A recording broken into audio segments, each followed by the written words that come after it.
Welcome to our channel 13 news. మనం వివరాల్లోకి వచ్చినట్లయితే ఇప్పుడే అందిన వార్త, ఉద్యోగులకు శుభవార్త.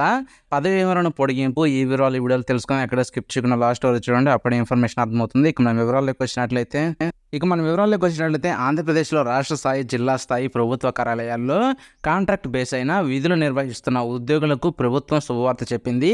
కాంట్రాక్ట్ ఉద్యోగుల పదవి వివరణ కాలాన్ని పొడిగిస్తూ ఆర్థిక శాఖ ఉత్తర్వులు అయితే జారీ చేసింది. ఇక మన వివరాలకు పూర్తిగా డీటెయిల్స్లోకి వచ్చినట్లయితే రాష్ట్ర స్థాయి, జిల్లా స్థాయి కార్యాలయాల్లో కాంట్రాక్ట్ బేస్ అయిన విధులు నిర్వహిస్తున్న కొంతమంది ఉద్యోగుల పదవి విరమణ కాలాన్ని ఈ ఏడాది మార్చితో ముగిసింది.